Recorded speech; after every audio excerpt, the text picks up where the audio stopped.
নমস্কার। আজ আমি আপনাদের মানব জীবনের লক্ষ্যটা নিয়ে কিছু কথা বলবো। সকল কর্মের একটি লক্ষ্য থাকে। যেমন ছাত্র জীবনে ছাত্রদের লক্ষ্য কি? যে ভালো রেজাল্ট করে ভালো কিছু খাওয়া।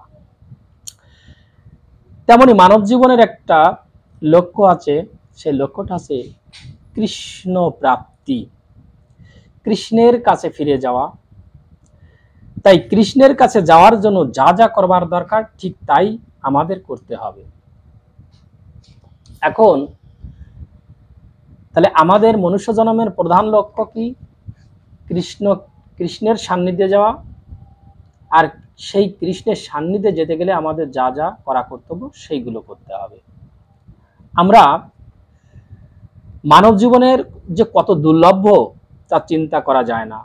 আর এই মানব জীবন পেয়েও যারা কৃষ্ণ ভক্ত হতে পারে না তাদের মতো মূর্খ এই জীবন এই পৃথিবীতে একেবারে বৃথা ছাড়া আর কিছুই নয়। আমরা ৮৪ লক্ষ জনি ভ্রমণ করে এই মনুষ্য জন্মটা পেয়েছি।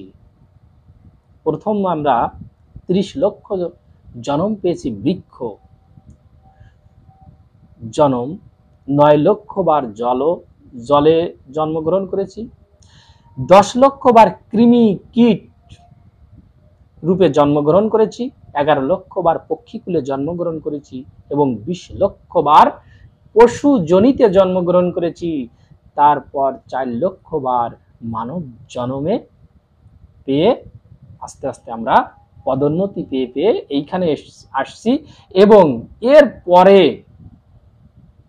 আমাদের কোথায় যেতে হবে? শ্রীকৃষ্ণের সান্নিধ্যে। এখন এইখানে একটা জিনিস আমাদের বুঝতে হবে যে মনুষ্য জন্ম পাওয়ার আগে আমরা যতগুলো জন্ম পেয়েছি সেখানে কিন্তু হে গোবিন্দ, হে কৃষ্ণ বলে ডাকবার ক্ষমতা আমাদের দেয়নি।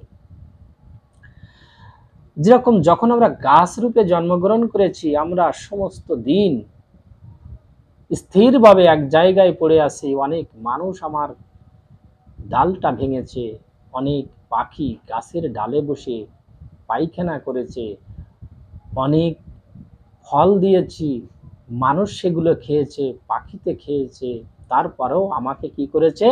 ডাল ভেঙেছে, কেটেছে, বিভিন্ন রকম অত্যাচার করেছে, তারপরেও আমি কিছুই করতে পারি নাই, আমি হে গোবিন্দ বলে ডাকতে পারিনি। যখন আমি জলে জন্মগ্রহণ করেছি তখনও কিন্তু আমি কৃষ্ণ কৃষ্ণ বলে ডাকতে পারিনি। এইভাবে যখন আমি জন্ম গ্রহণ করতে করতে জন্ম নিতে নিতে নিতে নিতে আমি যখন মনুষ্য জন্ম পেয়েছি, একমাত্র তখনই আমি কৃষ্ণ বলে ডাকবার সুযোগ পেয়েছি। এই সুযোগটা যারা হাতছাড়া করে দেবে তাদের মতো অভাগা মানুষ এই পৃথিবীতে দ্বিতীয় আর নাই। তাই এখানে আমাদের একটা জিনিস বুঝতে হবে যে আস্তে আস্তে কিন্তু আমাদের পদোন্নতি হয়েছে।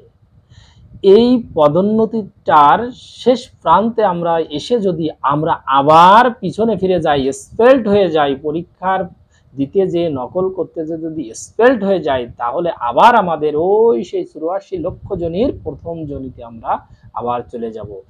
অর্থাৎ এই মনুষ্য জন্মের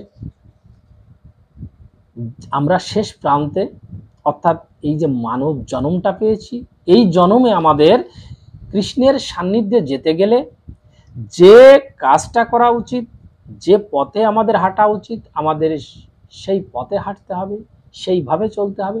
তাহলে আমরা কি এই মানব জীবনের যে প্রকৃত লক্ষ্য, সেই লক্ষ্যে আমরা পৌঁছাতে পারবো। একদম সহজভাবে এখানে এই বিষয়ে বলা হয়েছে যে আমরা যতবার জন্মগ্রহণ করি না কেন, আমাদের কিন্তু আস্তে আস্তে আস্তে আস্তে ধাপে ধাপে ধাপে ধাপে পদোন্নতি হয়েছে। মনুষ্য জন্মটা এমন একটা জায়গা যেখানে আমাদের এইখানে যতবার পাপ কর্ম করে এসেছি তার খণ্ডাবার, তার সেই পাপটাকে লাঘব করবার একটা সুযোগ আমরা পেয়ে গেছি। কিভাবে? এই মুখ দিয়ে কৃষ্ণ নাম করে, কৃষ্ণকে ডেকে, এই হাত দিয়ে কৃষ্ণকে সেবা করে, এই পা দিয়ে গোবিন্দের কাজ করবার জন্য আমাদের এই মনটা সর্বদা কৃষ্ণ, হে কৃষ্ণ কৃষ্ণ করবার জন্য আমাদের পাঠিয়েছে। কিন্তু আমরা একটা জিনিস ভেবে দেখতে হবে যে আমাদের বিগত জন্মগুলো তো আমরা আস্তে আস্তে আস্তে আস্তে পার করে এসেছি।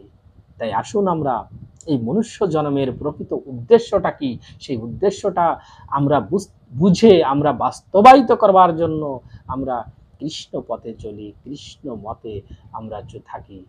এই বলে আজকে এই পর্যন্তই আমি শেষ করছি। নমস্কার।